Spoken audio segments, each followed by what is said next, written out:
దిగ్గజ కంపెనీల్లో ఉద్యోగాల ఊస్టింగ్ కొనసాగుతుంది. 4 నెలల్లో 80,000 మందిపై వేటు పడింది. ప్రపంచవ్యాప్తంగా పలు కంపెనీలు పెద్ద ఎత్తున ఉద్యోగుల్ని తొలగిస్తున్నాయి. ఈ ఏడాది ఒక్క ఏప్రిల్ నెలలోనే 20,000 మందిని ఇంటికి పంపాయి. కరోనాతో మొదలైన లేఆఫ్ల పర్వం ఇప్పటికీ కొనసాగుతోంది. వ్యయ నియంత్రణ చర్యల్లో భాగంగా ఐటీ, టెక్, స్టార్టప్ కంపెనీలు ఉద్యోగుల్ని తీసేస్తున్నాయి. ఈ ఏడాదిలోనూ ఆ సంఖ్య భారీగానే ఉంది. టెస్లా, గూగుల్, యాపిల్తో సహా అనేక పెద్ద కంపెనీలు ఉద్యోగులను తొలగించిన లిస్టులో ఉన్నాయి. ఈ ఏడాదిలో ఇప్పటి వరకు 80,000 మంది ఉద్యోగులను తొలగించారు. ఒక్క ఏప్రిల్లోనే 20,000 మందిని తీసేశారు. ప్రముఖ టెక్ సంస్థ యాపిల్ 600 మంది ఉద్యోగులకు ఉద్వాసన పలికింది.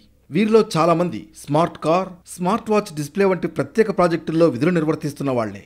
భారీ ఖర్చు సహా వివిధ కారణాలతో ఈ ప్రాజెక్టులను యాపిల్ పక్కన పెట్టింది.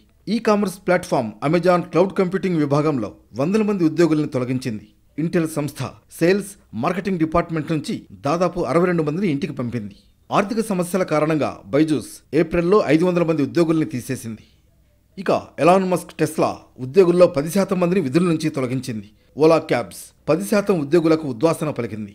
టెక్, ఇంజనీరింగ్, ప్రొడక్ట్ టీంకు చెందిన దాదాపు 200 మంది ఉద్యోగుల్ని ఇంటికి పంపింది. హెల్త్ టెక్ స్టార్టప్ హెల్తీ ఫైమి 150 మందిని తొలగించింది. వర్ల్పూల్, టెలినార్లు కూడా ఉద్యోగులను తొలగించిన జాబితాలో ఉన్నాయి.